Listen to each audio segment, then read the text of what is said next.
All right, guys, let's dive into Avalanche. We're going to do a little bit of a deep dive, I think, for you guys today to understand maybe where Avalanche is heading from a strategy standpoint, but also get into some of the big events that, of course, recently happened. You guys will love it. My name is Paul Barrow. Welcome back into Tech Path. I do want to thank our sponsor today, and that's Coinbase. Coinbase, of course, is the place to go to set up your crypto journey. You guys can do it. It is the future of money, and it's very easy to get involved with Coinbase. Whether you're a business or an individual, you can set up an account over there. And if, of course, you use our link, you can get up to $200 in crypto to get started. So check it out. Use the link down below. It does help the channel. Just as you guys know, we do a lot of research on projects, and Avalanche is one of our staples that is in our research team's bullseye out there. And as you guys probably remember, we've done a couple of analysis of where we think some strategies are moving. We looked at TikTok moving to Polkadot, and we say moving to Polkadot, mainly it's been around Project Liberty. Everybody understands where Project Liberty has been, because remember, they were the company that is looking to possibly go in on an acquisition because of the potential ban, well, the ban that's coming here in the U.S. And that was one of the key things that we've been tracking along. Now, there are some changes that are starting to occur, and I want to cut to a clip before we bring in our guest, John Wu. But let's go to this clip. You were the chairman and CEO of MySpace. Now you're chairman and CEO of MeWe. MeWe has 20,620,000 users already. We're part of something called Project Liberty. Steve Wozniak is an advisor. We have Sir Tim Berners-Lee that was mentioned yesterday by John. Why Avalanche? So what we did was we took a look at, I would say, 15 different of the top chains that existed. I don't care if it was Arbitrum, Base, Near Technology, Solana, etc. So we had to have something fast and cost effective, and their solution just really takes care of it, and even more important, really good people and the support and so forth. So we're really excited to be a part of Avalanche. Is this the big announcement, and then you're going to start getting more people aware of what you're doing? This is, I could say this, Lens Protocol, Farcaster, we're bigger than them together. And people don't even know MeWe. Under the radar, quiet, no marketing, all organic, it's all part of a movement. Once we have our L1 in place, and we have our tokenomics in place, which will be first sort of like a reward system that will convert into tokens. Once that's in place, hopefully in the next 6 months, that's the plan, although I know we can turn an L1 up in 2 seconds, then the plan is to go out with a full push marketing effort to try to bring in masses of people to see what we're trying to do. All right, so you saw some of the breaking news out of the event there at the LATAM Summit for Avalanche. I want to, of course, invite in John Wu, coming in from Ava Labs. How are you, John? Nice to see you. Paul, it's always nice to see you, and thank you so much for sharing some of those clips. When you look at that in itself and where Project Liberty is tied into what MeWe is doing, would you say that Project Liberty is starting to move in the direction of coming on to the AVAX ecosystem? Obviously, that's something for Project Liberty to answer, but Ava Labs, which it's a software service company that help people integrate into Avalanche, has repeatedly seen companies move over to Avalanche for the reasons that Jeff talked about. The beauty of the elegance and the beauty of the technology, the ability to have your own layer one. This is why we rebranded subnets to L1, because it's a self-sovereign blockchain that each application developer has. When you can develop an application on top of your own L1, it gives you so much flexibility. You can customize it, and you can take advantage of the composable technology of Web3 all at the same time. It's fantastic, really. So to answer your question directly, we'll see. I hope so, but one step at a time. What's more important is, I think, a key point here is, and you're talking about social networking on Web3. Mm-hmm. So there's also, MeWe is fantastic. And I think people forget that they have over 20 million real users. So it's a Web 2 social networking platform. Privacy first was always the mission for them. It's not growing. So people need to know that. Although it's not Facebook, 3 billion plus users, it's got a steady group of users and communities. And to migrate literally over 1.5 million monthly active or daily active users onto the Avalanche L1 network is an incredible feat. These crossover plays, call it, will ultimately lead to more users and more TVL in the long run. But in the crypto native sandbox, and Avalanche, and one of the things we're known for is helping crypto native as well as helping the crossover enterprises and TradFi. The crypto native also has great social networking related companies on Avalanche as well. There's one called Stars Arena. Now they have over 210,000 registered users for a native one. That is a pretty big number, and there's millions of tickets being bought and sold here. So therefore, there's actually real revenue for Stars Arena as well. So it's like you have the crypto native creating great experimentation and new use cases using blockchain, and then the crossover players see the benefits and now are bringing their users over. It's pretty exciting, and it's happening in every vertical. Well, I think the key here that everybody's looking at is you're really only 71 days away for the TikTok ban, which is traditional social media that is now potentially going to get displaced. And we know that Project Liberty is one of the companies that is vying to get access to ByteDance's U.S. operations. And potentially, if ByteDance does go through a divestiture, if they do, then Project Liberty could be one of the key leaders there. And they're very blockchain forward. They've already proven that with MeWe. We've already seen some of their strategies around what's going on with Polkadot, but we've also seen the alignment now of what has happened since last year when Project Liberty was looking at that to what is happening now with Avalanche with the L1s getting launched, which of course is a big deal. With that being said, I want to play a clip for you because this is where some people are already starting to prep for this. Take a look.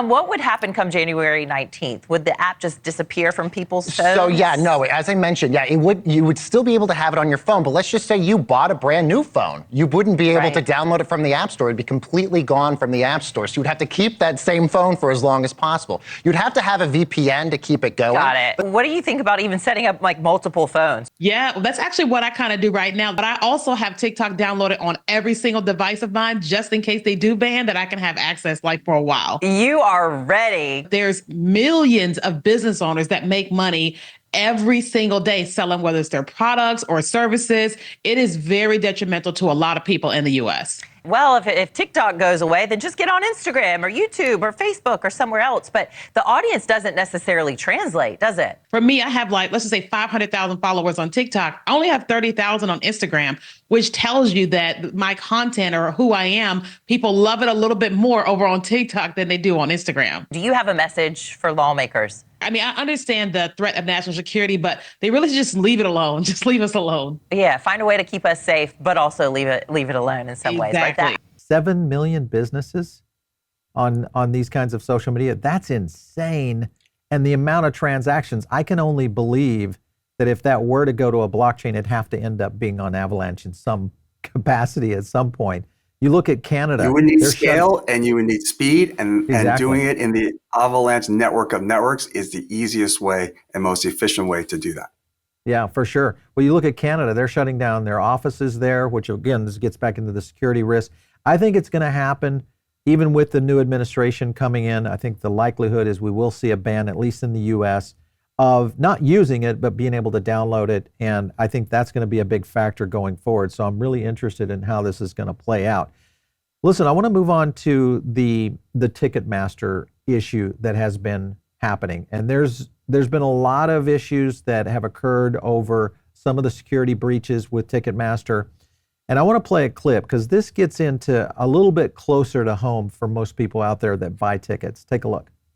Ticketmaster says there's been a data breach. What happened here exactly? Involves a third-party database, and unfortunately, it also involves the personal information of Ticketmaster customers. That's just a few days after we heard about another major Ticketmaster breach involving hackers who claimed that they had accessed the user information of about 500 million customers. They say tickets for concerts and events are being stolen right out of their accounts. And it all started after the company suffered a data breach earlier this year. 2 weeks ago, Brenda got an email that her tickets were being transferred, even though she didn't authorize it. I was like, my tickets are gone. This Demarest mom tells us the same thing happened to her. And people are turning to CBS News Philadelphia after their tickets were stolen right from their Ticketmaster accounts. Concert tickets continue to disappear, and our viewers are starting to reach out to us. From Philadelphia to Chicago, Minneapolis, Atlanta, and San Diego are reporting the same problem with Ticketmaster. But it told customers that all accounts were secure and passwords were not compromised. So I have been trying to get answers since yesterday. It is unclear how big this problem is. The company blamed the ticket theft on weak customer passwords.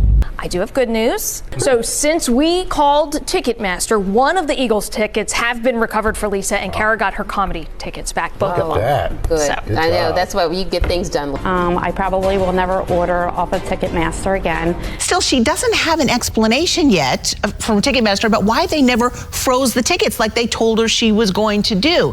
We should point out, though, that Ticketmaster does get a cut every time tickets are sold through their site. It just seems like something shady is going on for sure.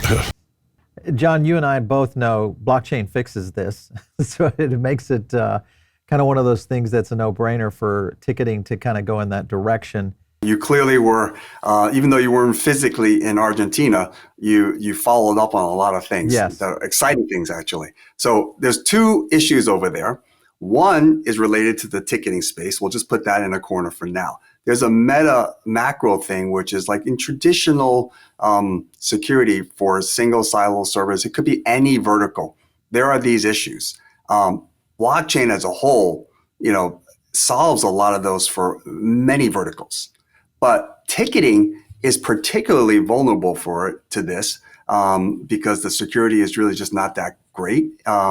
And there is a company that's launching a platform on Avalanche called Tickspace, and they have actually been starting outside the US, and they're addressing a lot of these issues everywhere from Brazil to Turkey. So they're staying out of the US now because Ticketmaster is owned by Live Nation. Live Nation owns the event and promoting of stars, and then they own the primary issuance. And really, it's a very vertically integrated and monopolistic-like industry in the U.S. The only difference is the secondary is owned by someone else, whereas the concert events all the way to the ticketing of it is owned by one company. So Tickspace is using the right licenses throughout the different demographics or different rules. They are providing more security. And when you transfer tickets, it is blockchain allows you to know the provenance of the ticket, as well as the authenticity of it. And this is a natural space for blockchain and Web3, and it takes space on a L1 at Avalanche is the natural place because you need to be ready for, call it, spike activity before a concert or a big event, and it's perfect for Avalanche. I want to play a clip from your event, and this was talking about Sports Illustrated. Let's take a look. Summit, and I know Sports Illustrated Tickets was previously on Polygon. Why did you make the switch? What the capability of an NFT can do for something that was truly in our trash bin, it changes consumer behavior. Validation, security, transferability, royalty, those are the basics. You're going to see that every day. The strength of being on-chain in a ticketing ecosystem, which is one of the biggest opportunities globally on a use case for an on-chain infrastructure. This is our partner. Avalanche is best for us to be able to move us forward as fast as possible. Sports Illustrated, of course, I think is one of the validating points that you're getting at here, and that is the ability to really start to execute on the ticketing ecosystem, because this is huge. It's beyond just concert tickets. You could get into travel, all sorts of things that really apply and would require this kind of security level. Are you guys talking with others that are looking at what they're doing and saying, hey, maybe we need to start considering Avalanche to take our ticketing systems over to it? Absolutely. Well, in that clip, it was focused on ticketing, but he did mention many other aspects that a Web3 environment allows you to do, from loyalty rewards and all of that stuff embedded into a ticketing NFT structure. The NFT structure gives you provenance, authenticity, and security of that ticket, but the Web3 construct allows it to be traded easier, but with authenticity. And also he talked about embedding user habits and increasing engagement with, basically Web3 ethos of loyalty and royalty. So we just actually announced up top which is basically a royalty program for the Cleveland Cavaliers basketball team. And they're going to create a royalty program for their users to further enhance the engagement of their fans and make them part of the community of the Cavaliers even tighter. There's another one, TYB, which is basically a loyalty reward program. They have customers like Urban Outfitters, they have Glossier, they have Rare Beauty, and they've already shown by putting it in a streamlined blockchain-enabled manner, not only do you have lower costs to provide royalty programs, but it gives the users more of ability to basically engage because they feel like they own their assets more, and it's they suddenly adopt an ethos that is like, okay, if I own this more, I can trade it, I can use it more. If I am promoting it on my tweet, and I can get a better reward or faster reward. So the company TYB has actually shown that they have increased usage of their customers for the brands by 15-20% and also spend similarly. Yeah, we've covered the TYB group and really what she's been able to do over there. Very innovative, I think, in that sense. And you look at, what you're talking about with the Cleveland Cavaliers. This is interesting because if you look at the L1 architecture within Avalanche, I think of this like every NFL team could have their own L1 for ticketing because many of them run their own fan shops and all that kind of stuff right now. You look at loyalty integration, trying to bring in merch, NFT, collectibles, all of that would just be in one nice package, which I think Avalanche would be a good fit for. I want to play a clip here because this is a potential test that's moving in, and I think people will get a better idea of how this is working. Take a look. And I'm really struggling. A lot of our work is under NDA at the moment. I wasn't really going to talk about this, but it's the only thing I can think of, so I'm going to talk about it. We're right in the middle of a project at the moment, which was 10 days ago. So we sold the tour out 10 days ago, and the tour actually starts on Wednesday next week. But the artist is so bought into this and doubled down that they've taken 100,000 NFC-enabled wristbands from us, which will be distributed general admission to everybody that's going to the tour. So we're going to start to build a full data picture of who are the fans, how they've been engaging with our platform, what content have they been consuming, what competitions did they enter. Each fan could buy 4 tickets. So now we're going to build the data picture of, well, who did they bring with them? Because these fans are so passionate about Zayn, it's Zayn from One Direction, that they're going to engage with our platform. At his last live event, we had 98% data conversion. So we're going to have this, for the first time ever for an artist, a complete picture from a tour across UK, US, and Europe of who his fans are. That's amazing. So a good example of how that's being executed, with an individual artist. And you look at that, John, you look at now your L1s, which are stacking up on the test nets like crazy. And the opportunity here for this, even if you look at your current, active stats on the network, you've got everything in there from Cloudverse, Beam is in there with the gaming side of things, a whole slew of these. When you look at that and the potential of being able to get costs down, because this is where we get into kind of the ACP 77 scenario. First of all, when will that occur to start to really reduce costs so that you can have a lot more of these projects launching on these subnets, L1s? So I think you highlighted, thank you for showing that dashboard, if you will. I think it's important to answer the when with understanding that there's I think over 130 plus of these, call it test nets, launching L1s in some capacity. And a lot of these that you've highlighted are traditional businesses, have massive consumer brands. So they take their time. They need to get it right. They don't just go to market before the product is really product market fit, so to speak. And these, I anticipate, are going to go mainnet, a lot of them. There's going to be an explosion of that 130 plus going on mainnet within the next 6 months. So in 2025, a lot of them will go on mainnet, even though right now they are very active and some of them are, doing real business, but they just happen to be in a testnet environment. Yeah. Well, okay. So I guess the key here will be, because we're looking at launching a project, a Web3 project around media, and we're looking at Avalanche as running an L1 within it. If you look at the pre-upgrade versus Avalanche 9000, which you guys are running, moving toward now with ACP 77, this is going to be a huge reduction in cost to run an L1. So that I think is the real question. When you look at these reduced cloud costs to be able to execute on this, which is going to bring in a lot of other projects and companies and all sorts of innovation, if cost can truly get down to that level, is that something that you're saying could be available in the next 6 months as well, or could that be even sooner? Yes, absolutely. Okay. So, I mean, you're talking about ACP 77. We're basically saying we're going to reduce the 2,000, Vox staking down to a pay-as-you-go model that is very doable for all these startups. And even if you are a pure, call it crypto native Web3 type startup, and you're like one man, in some place with a great idea, there's also a Retro 9000 for grants to get you going for cloud costs and other costs and integration and the smaller costs. So all of that is happening. And I think, you're going to see even more. It's good to do it now because these programs are available. So you're going to see far more explosion of these, call it testnet L1s into a mainnet L1 soon. Especially in the US now, where we may get some friendly regulation around many of these blockchain projects, which will probably open up just an onslaught of innovation, both in companies and jobs and all that kind of stuff as we see a new administration coming in for sure. So I think you guys are in the right place at the right time. I want to talk a little bit about gaming. Off the Grid, of course, comes out, hits the scene, an absolute huge win.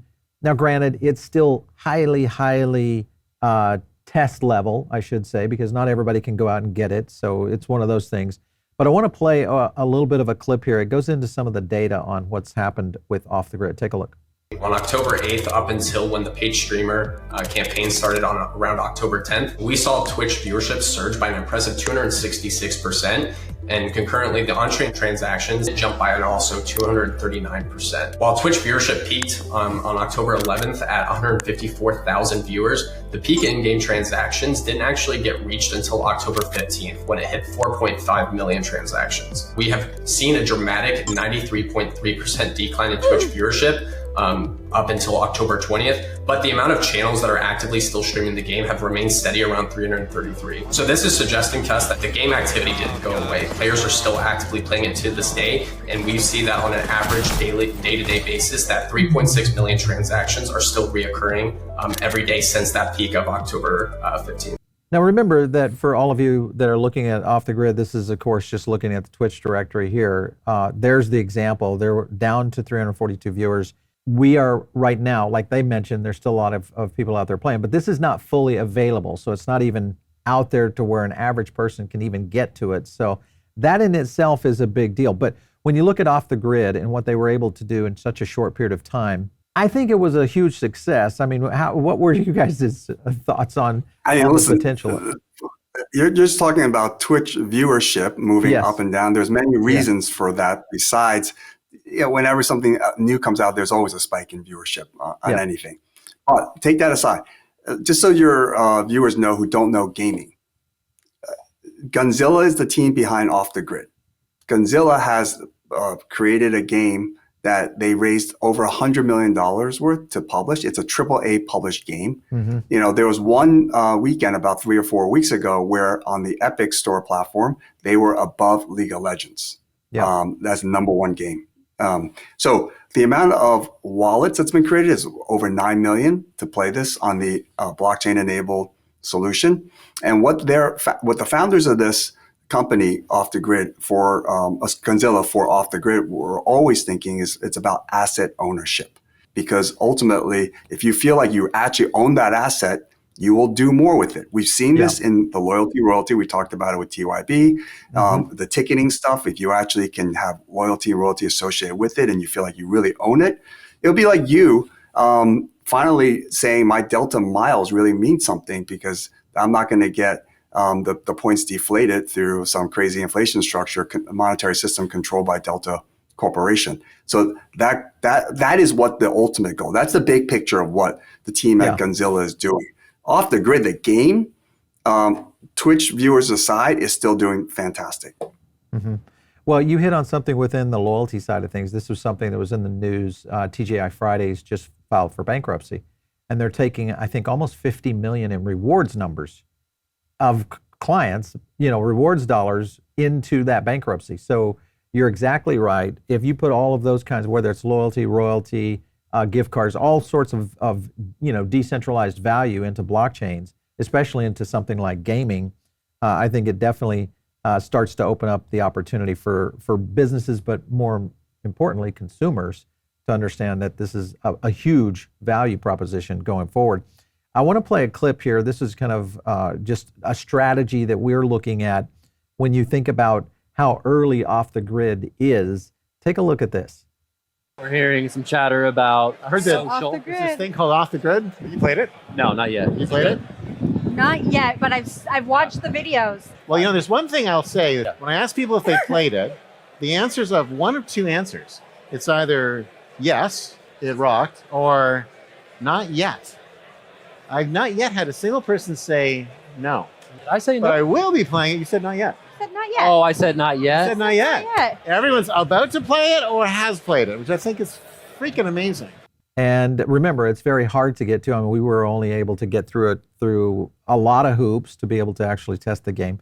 But when you look at the strategy of in-game assets, John, this is a good example. This tweet right here: items earned in-game can be withdrawn as NFTs and sold by players who KYC. But guns tokens earned by players, however, will be remaining in-game currency. Do you think that could shift at one time? The answer is simply yes, because a lot of these crossover enterprises, whether it's gaming or TradFi, like I said before, I think you go from Web 2.0 to Web 3.0, but you don't jump from 2 to 3. You go to 2.1, you go to 2.5, and then you go to 3.0. The first step is to create the data provenance, the authenticity, the security, and that's why you do it on a blockchain, and then you save costs by doing on a database called distributed database called the blockchain. The second step is the wallet enabled self-sovereign for the consumer, and then as stablecoin regulation comes around, then the consumer really feels like they can own it because suddenly they can move it around the ecosystem of crypto, if you will. And then Web 3.0, the full version of it, will be a token economy, incentives embedded into it, everything else that we've always talked about for the dream of Web 3 and truly decentralized. So the answer is yes. They're going from 2.1 and they will be at 2.5 pending, social acceptance as well as regulation clarity. One of the key things to me is going to be able to bring in major brands that help kind of foster that adoption. You look at what Chipotle did with Tekken 8. This is a good example. They had a massive promo with Tekken 8 and it was extremely successful. Why would we not be able to just go further into it and say, hey, guess what? We can actually start to integrate this into things like what Tekken 8 has done. You've got the token, you've got the ability for merch, you've got characters. All these are NFTs, or could be. And Off the Grid would be a perfect matchup right now. I mean, especially as they go to 2.5, which would be a perfect kind of scenario that you could see. So maybe we'll see Off the Grid and Chipotle soon. We're headed that way. I like it. All right, well, listen, we've got a lot of other things to kind of head into, and I think one of the things I want to jump on is a prediction to you, and that is which is going to join Avalanche first. And when I say Avalanche, they're going to get into the L1s, so forth. We've got a couple of lists here. So McDonald's, I'm looking at loyalty. I look at Fortnite or Roblox on the gaming side. Taylor Swift for ticketing, or TikTok for social media. If we see the transition coming in, on TikTok, possibly going into social media, a decentralized social media. Which one do you think could happen on Avalanche first? So you actually say a prediction to me. Yes. Therefore, you're supposed to give me the prediction. But you're I asking don't know. me for I'm the prediction. You misspoke, I think, Paul. No, I'm asking for yours. You have basically ticketing. You have social, gaming, and then of course loyalty, which is McDonald's or others. But I'm saying a McDonald's loyalty. It doesn't have to be McDonald's the brand, but loyalty really coming in and making a big splash inside the Avalanche ecosystem. So right now, in pole position in terms of one of these mega Web 2 type companies coming over to Web 3, there's no doubt that gaming and royalty and ticketing are in the driver's seat of a mega brand coming over. It may not be McDonald's, but there are plenty of other mega brands that will that possibly could come over as well. So I think those are the categories that are leading the way here. It's gaming, it's loyalty, royalty combined with ticketing. Okay, so social is on the outer rail right now, you feel, but it potentially could be coming based on some of the things that might happen either with TikTok or other, Well, the interesting with social is if TikTok does get banned, there's something, mega could happen very quickly. Yeah. But if it doesn't, if without that externality, I was giving you a so-called, I wouldn't say prediction, but a likelihood based on what activity we're seeing already. Yeah. But in terms of when there's a huge externality comes in, basically the landscape changes completely, and there could be something social popping up immediately. Because I know the guys at MeWe are thinking about that with Project Liberty, and there are others probably thinking about that as well. So I was tweeting with Emin the other day. I said, "Hey, it's time to bring the Avalanche event to the United States. I'm hearing a little rumbling that might happen. Can you confirm or deny that the Avalanche event will be here in the U.S. next year?" I can neither confirm nor deny, but U.S. is definitely in the near term for sure. Oh, okay. Don't forget I like that our following in the U.S. is fantastic, but also we need to be there around the world. I mean, Argentina, where we were, 30 to 40% of the people actually on a daily basis use crypto. And it was just an incredible experience. In fact, Dr. Eamon Good-Sear got the chance to meet with Javier Milei, the president, and it was just a great experience. And these areas where there is more of a, in the U.S., we kind of get spoiled because a lot of things we have are pretty good. But when you go to a place like Argentina, you really understand the value of Web3 and crypto. Exactly. I mean, I look at the United States now, from a real world asset side, and you think about where Wall Street is going, the connectivity to what Avalanche is doing in real world assets.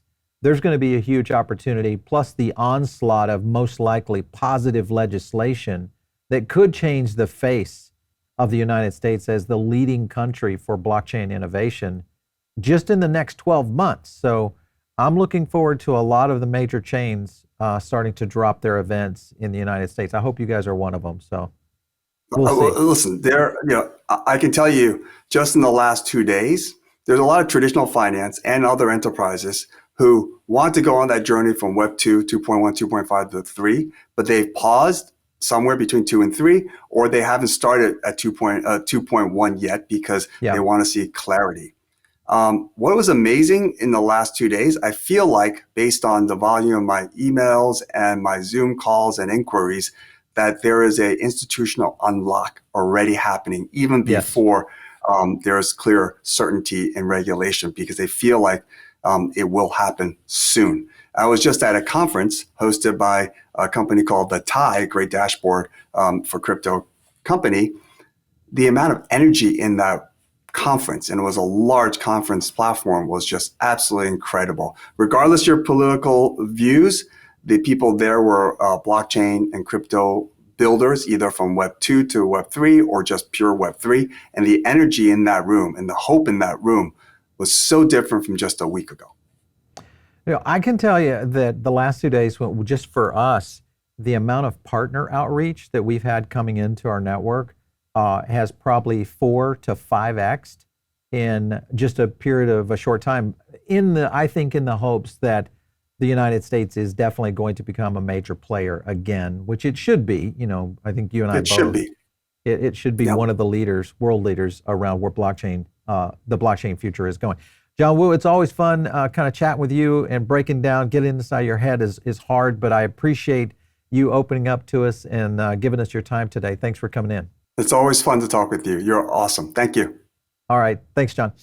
All right, you guys are tuned in maybe on the podcast side of things. Jump over here to the YouTube channel. This is the best place to catch all of our content. And of course, if you're not in our Diamond Circle, get in on that. It is our own private group where we do additional emails and we give you guys additional content over there that actually it's a personal podcast from me that I do over just the Diamond Circle. You guys can join, just click the link down below or catch me out there on X @Paul Barron. We'll catch you next time right here on TechPath.